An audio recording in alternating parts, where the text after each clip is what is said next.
The Chicago Bears were already lacking with proven talent at wide receiver, and now with injuries piling up at training camp, it feels like it's time to go out and get something else to help Justin Fields. You are Locked On Bears, your daily Chicago Bears podcast. Part of the Locked On Podcast Network, your team every day.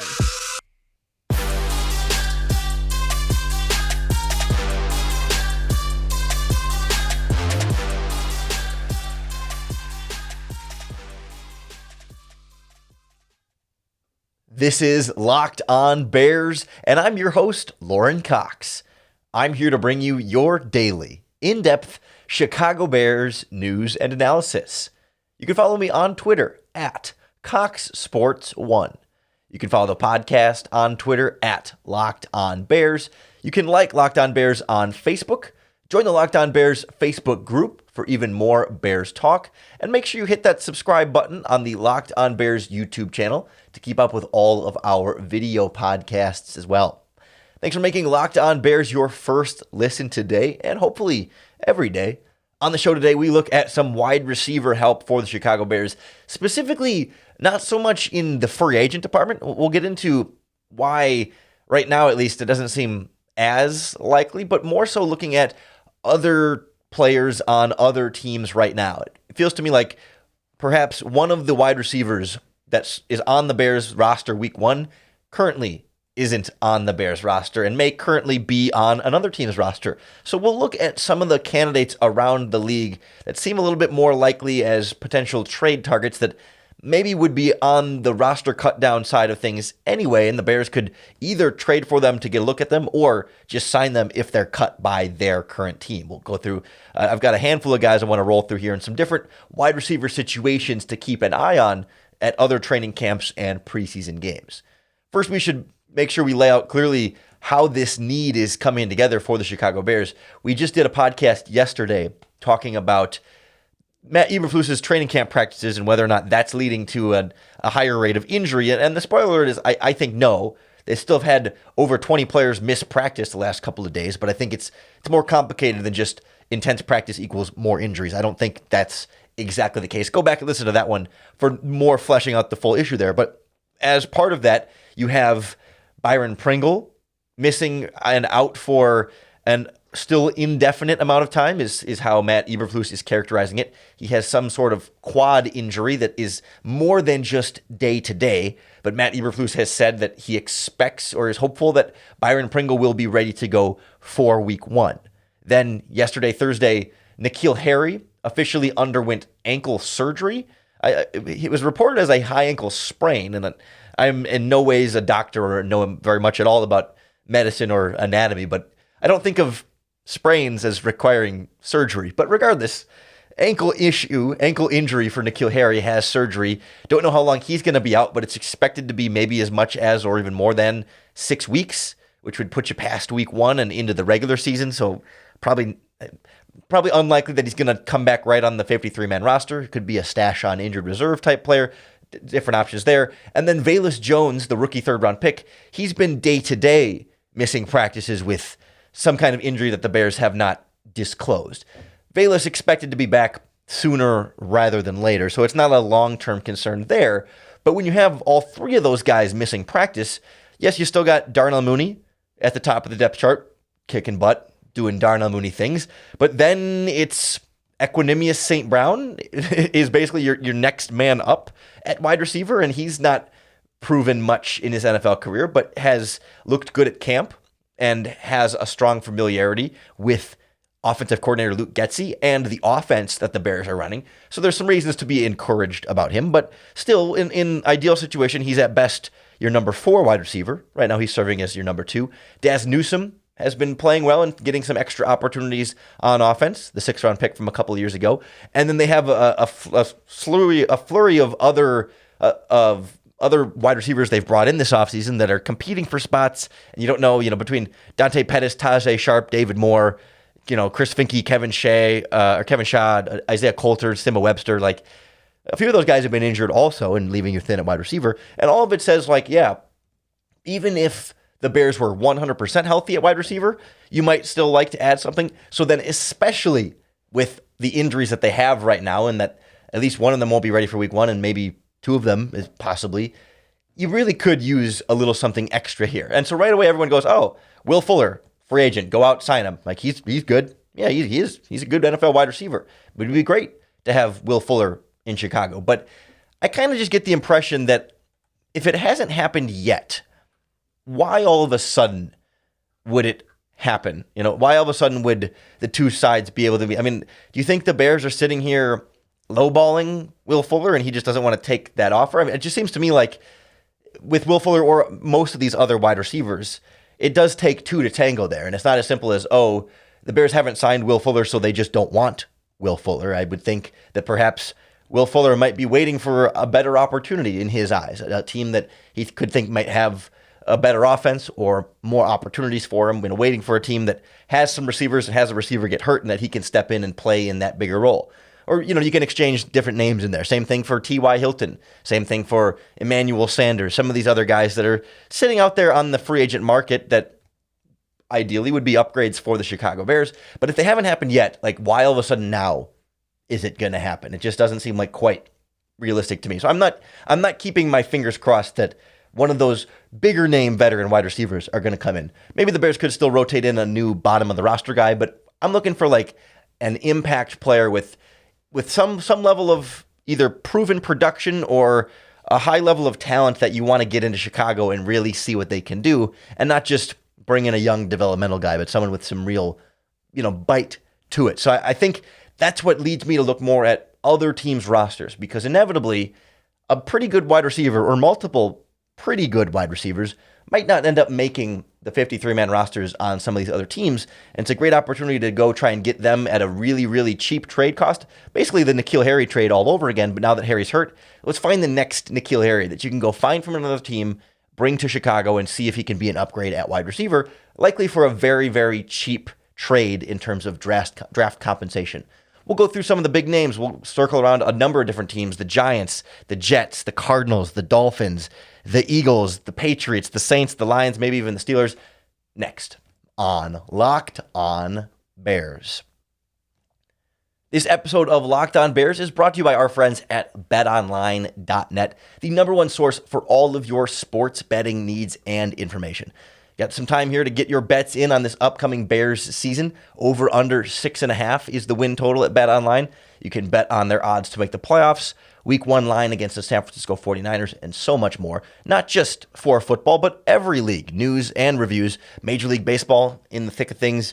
You can look ahead at the futures for basketball, hockey, all already combat sports, soccer, tennis, boxing, esports, golf, you name it. BetOnline is your top online resource for all of the sports wagering information, live in-game betting scores. They have you covered. Head on over to betonline.net today or use your mobile device to learn more about the action happening today. BetOnline, where the game starts. When I start looking around the NFL for other wide receivers that you have to hit this threshold of like, they have to be good enough to be an upgrade for the Bears, but not so good that they're going to be so good that the other team doesn't want to get rid of them, or at least doesn't want to get rid of them cheaply, because that's the key here. I don't think the Bears should go send a first-round pick or a second-round pick or a third, any kind of high draft pick whatsoever. No, there's no need to go that much all in on getting a better wide receiver for Justin Fields right now. It's about finding a guy that you can get cheaper than he should be because the team has better options, or it's a new regime that doesn't want the previous regime's player, or whatever it might be. And there's a sweet spot for me here with one player in one situation in particular. Really seems to kind of have the stars align here as a guy. I'm surprised. I'm not surprised the Bears haven't done it, but it just seems like it makes too much sense for something like this to not get done. And the name is Darius Slayton, the wide receiver for the New York Giants. And there's so many reasons why the Slayton thing makes sense. First and foremost, from the Giants' perspective, right? No team that wants to give up a good player for no reason, right? But the Giants at wide receiver, they have Kenny Golladay, They drafted Kadarius Toney in the first round 2 years ago. This year they drafted Wan'Dale Robinson in the second round. They have Sterling Shepard, who's still on the physically unable to perform list, but like those are your clear top 4 wide receivers. Then they have Richie James from the 49ers, who can be in that competition. A couple of guys they like, Colin Johnson, CJ Board, David Stills in there. So there's still a path for Darius Slayton to make the 53-man roster, but he's much more expendable now. And maybe if he's going to be wide receiver 5 on their depth chart, is he going to be as good of a special teams player as some of those other guys? I mean, that's what it might come down to for them. But he could come to Chicago and be more in that 3-4, wide receiver 3, wide receiver 4. And right now with the injuries, wide receiver 2 after Darnell Mooney. And that's why it just feels like, from a Giants perspective, he's not in a great spot for their roster. Plus, it is a new head coach, a new offense that didn't draft Darius Slayton, doesn't have some of the same connections to him. And then from the Bears' perspective, Bears wide receivers coach Tyke Tolbert came over from the previous Giants regime that drafted Slayton and helped develop Slayton.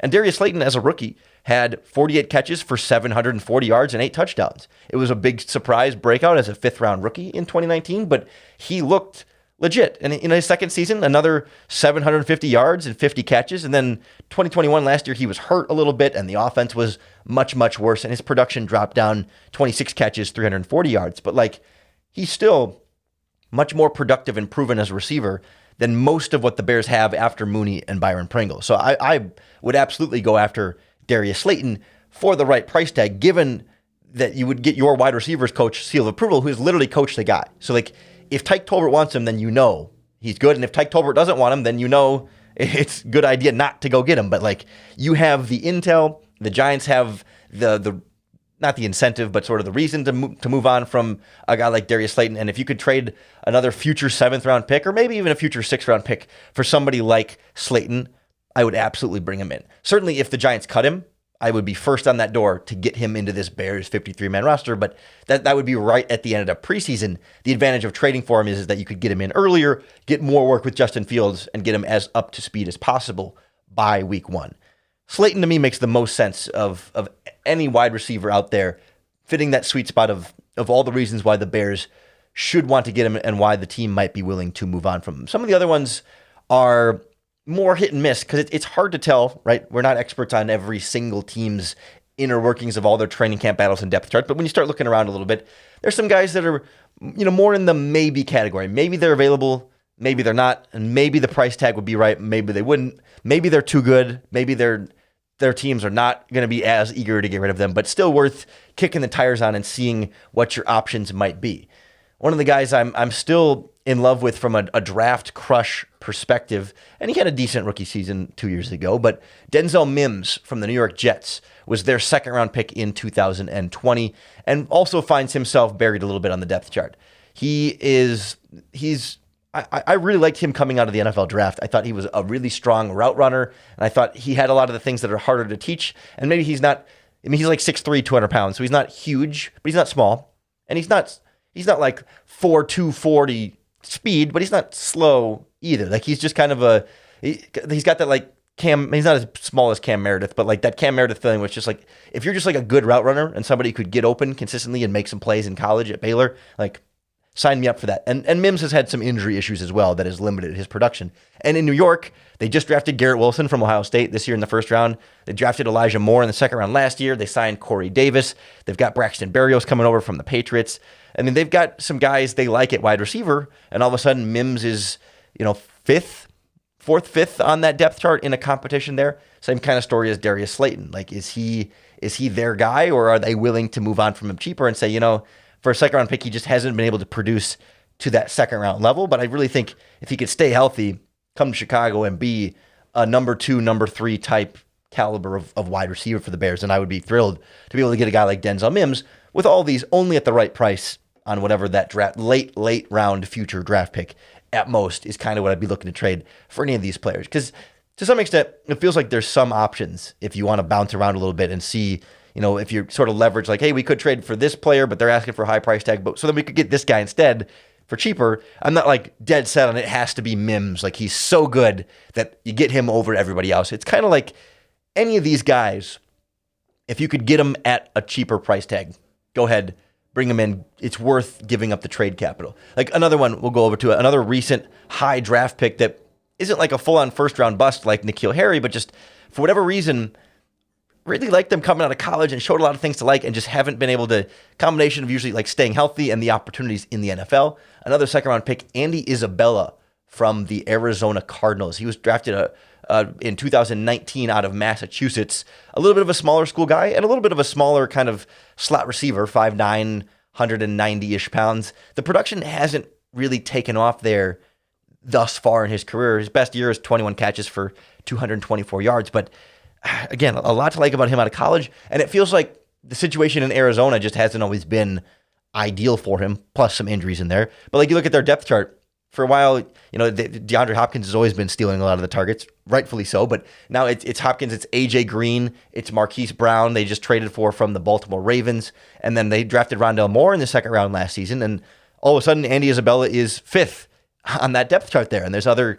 guys they've got competing for special teams for spots and all that stuff. Not that Isabella is going to miss the 53-man roster, but it's like, it seems like he feels like more and more the odd man out there, just a guy that doesn't have much of a role at this point in their offense. And if you could trade for him for cheap, he could come to Chicago, be a really quick slot receiver with the ball in his hands who can get open underneath and be that nice, reliable safety valve option for Justin Fields on some checkdowns and to make some plays after the catch and even work downfield more and more. I don't want to pigeonhole him into just being a short, shifty slot receiver. That's one that's hard to say 5 times fast and can get you in trouble with the FCC if you say that one too fast. But like all of those guys like have some talent, pedigree, some production, some draft capital behind them that make them intriguing potential options there. But I look around the NFL and there's a few other wide receiver depth charts where it's like I don't know specifically which player on their depth chart the odd man out is going to be, but they have competitions for like 3 or 4 guys there that one of them's probably not going to make the team, and I'd be happy to kick the tires on the cast-offs from a few of these other teams. We'll kind of look at the Saints, Lions, and Steelers wide receiver depth chart, and a couple other players we'll throw in the mix here next on Locked On Bears.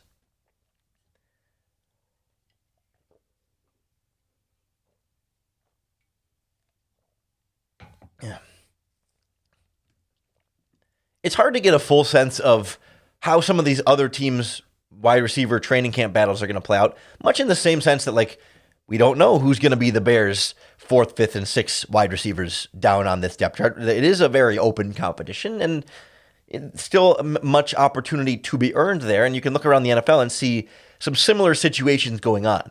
I think the one that intrigues me the most, where I feel like some level of quality talent should become available one way or another by the time these battles are done, is the New Orleans Saints. Another one of these teams that has gone great strides to try and upgrade and almost overhaul their wide receiving core from what it looked like last season. So, of course, Michael Thomas is coming back, presumably healthy. They just drafted Justin Fields receiver Chris Olave in the first round this year. Thank goodness Chris Olave didn't go to an NFC North rival. That would have been absolutely brutal. And then they signed Jarvis Landry from the Cleveland Browns. And so all of a sudden, that pushes down all of the wide receivers that they really operated with last season because they didn't get much out of their number one with Michael Thomas last season. And so between this competition then of Marquez Callaway, Deontay Hardy, and Traquan Smith, I know Kevin White's also there, former Chicago Bears first-round pick, and he's expected to be the outside, the main guy likely to be cut there. Do the Saints keep 6 wide receivers then? Thomas, Olave, Landry, Callaway, Hardy, Smith?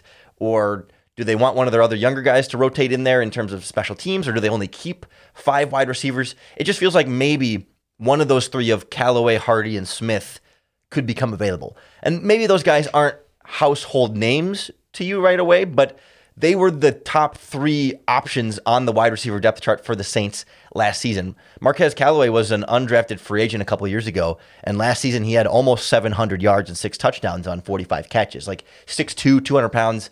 By no means do we think he's a true number 1 receiver, but he operated in that type of role last season out of necessity for the Saints. And I'd love to bring in a 700-yard receiver to Chicago. Deontay Harris is much more the 5'6", 170, like great return man, and that's probably going to keep him on their 53-man roster. But he stepped into a bigger offensive role and had 570 yards, 36 catches, a handful of touchdowns in there as well, and look like a guy that if you can find ways to get the ball in his hands on offense, he'll make some plays for you the same way he does on special teams. Would absolutely take a guy like Deontay Harris in Chicago. And then Traquan Smith was their third-round pick in 2018. Has never been much more than a number 3, number 4 receiver for them. I think his career best year was 448 yards and 35 catches in 2020. But, he's still 6'2", 210, big body receiver, some length there, can make plays, be a possession guy for you. So, I would absolutely take a player with that kind of talent and some production behind him coming out of New Orleans. And with the 3 of them behind 3 other guys on the depth chart, it just feels like there's an opportunity there for at least one of them to potentially come available and be affordable at a reasonable price for the Chicago Bears. I'd also look at the Detroit Lions wide receiver depth chart because, it doesn't seem likely that the Lions would want to trade within the division that way directly to the Bears, although the Vikings did that in the draft a couple of times, trading with the Packers and the Lions, I believe, trading up and down in the draft. So maybe there's more of an open-mindedness when you're trading lesser players on the depth chart. And it's not like you were trading top superstar options for any of these teams, but you look at their depth chart. They also have upgraded at wide receiver. They signed DJ Chark from the Jaguars. They drafted Jamerson Williams in the first round from Alabama. They already have Amon-Ra St. Brown, who was a breakout rookie for them last season. And so behind all that, you have Quintez Cephas, their former 5th-round pick out of Wisconsin, who's looked very good for them. Josh Reynolds, who they signed, who was originally, I think, early in his career with the Rams and had some big seasons. And then, Khalif Raymond has been a player for them that has gotten some good production at wide receiver. And all of a sudden, you keep all 6 of them. It's the same math as the Saints. It's like, do you keep 5 and one of them go? Do you find a way to squeeze all 6 in there? Or are you willing to potentially move on from a few of those guys? None of these are number 1 game changer wide receivers, but guys that have had 4, 5, 6, 7, 800 yards receiving in a season that can handle a little bit more of a load compared to the guys in Chicago that they have right now that just don't have some of that recent proven production or the type of talent that we've seen some of these other players flash on the field. The Steelers depth chart is one that I've also kind of looked at with, they just drafted George Pickens and Calvin Austin this year, still have Chase Claypool and Deontay Johnson. So they've got former Bear Anthony Miller has been a training camp standout for them. There's a guy like Miles Boykin who came over from the Ravens. Gunnar Olszewski from the Patriots has always been sort of a special team kind of favorite guy. So it feels like, one of those 7 probably isn't going to make it. And your 2 draft picks and your 2 top guys, it's Claypool, Johnson, Pickens, Austin. Those are all set. So then is Miles Boykin available? Probably not going to trade back for Anthony Miller, but he's been practicing well. So does that advance him on the depth chart ahead of, Gunnar Olszewski or some of those other guys that we talked about? Maybe something to keep an eye on coming out of Pittsburgh too. The pipe dream is like maybe Jalen Reagor from the Philadelphia Eagles. Their 1st-round pick from just a couple of years ago has kind of rotated out of the top of the lineup there because they traded for A.J. Brown. They drafted Devonta Smith. They really like Quez Watkins there, and Zach Pascal came over from the Colts. So it's like Jalen Reagor is a former 1st-round pick who's still very talented and doesn't carry as much of the same level of bust as N'Keal Harry. The impression is that the Eagles don't really necessarily want to trade Jalen Reagor unless they can get something more than a late-round pick for him, and I'm not willing to give up more than a late-round pick for him. But to me, it's just encouraging that you can look around a bunch of these other teams. I'll throw in Preston Williams from the Dolphins and Nelson Aguilar from the Patriots in this as well.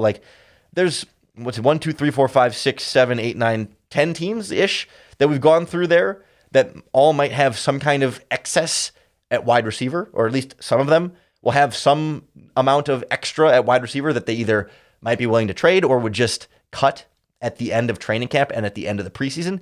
And that's why I think it seems more likely that one of the Bears' week 1 wide receivers is not currently on the Bears, but is currently on another NFL team and maybe one of these NFL teams that we've been talking about here. The idea is you could trade for them, give up a draft pick for the chance to get them in early, to really see what they can do and give them more time to ramp up. But you could also just be patient and say, yeah, a couple guys are going to be available and we'll find something that we like out of that group. Certainly, whatever the Bears end up doing at wide receiver, you can be sure we'll break it all down for you right here on the Locked On Bears podcast. So make sure you hit that subscribe button to keep up with all of our daily, in-depth Chicago Bears news and analysis.